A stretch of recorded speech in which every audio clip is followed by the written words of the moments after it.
Hey, was that the worst Super Bowl ever? Oh my God, what a gag. Okay, I won't go there. I'm done. Hey, I am sending this from one of my favorite spots on earth. I hope this can get captured and translates.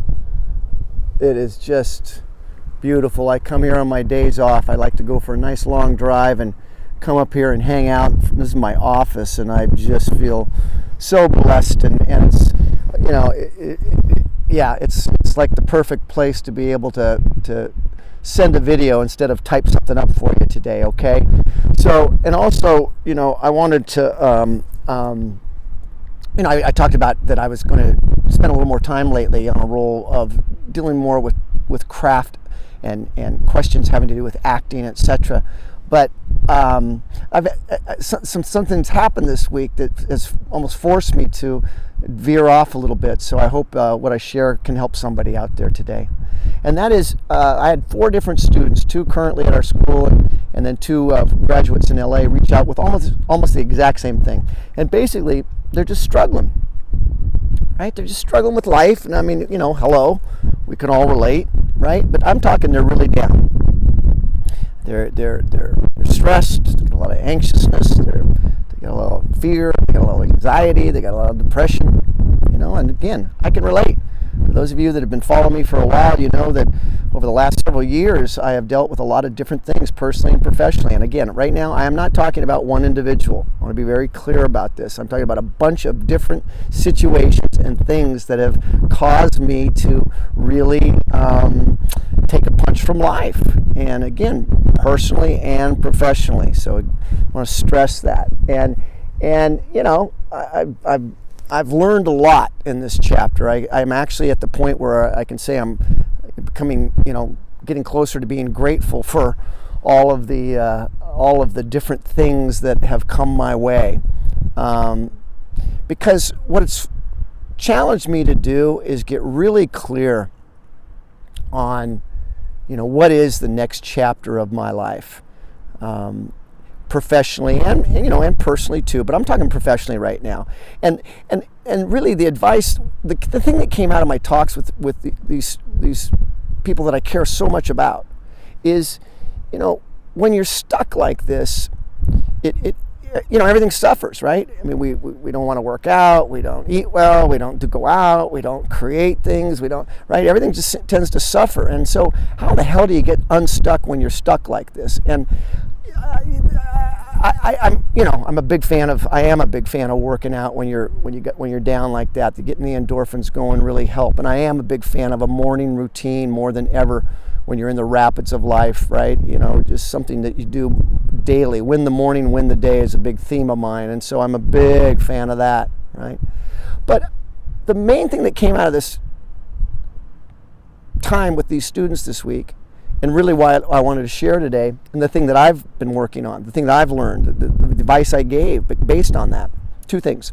One, when you're getting your ass handed to you by life, and you're an artist, you're a creative being, just meaning you're just sensitive, almost sometimes maybe even overly sensitive.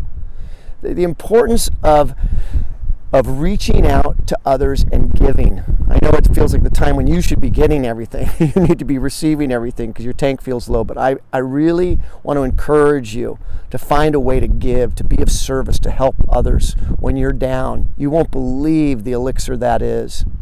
I'm telling you. So in any capacity, and you know what? It's as simple as just making the choice that today you're just going to light up every single person you meet with a smile. You're going to smile first. You're going to lead with love and grace and kindness to every single person you meet. Try it. You won't believe how that starts to flip the day. And it is an attitude. You really can. And even if you have to, you know, the old fake it till you make it, even if you have to do that just for a day as an exercise, watch what it does when you're down. But the second part is more professional. And that is, you know, if you're a creative, sensitive being, it's important that you're creating.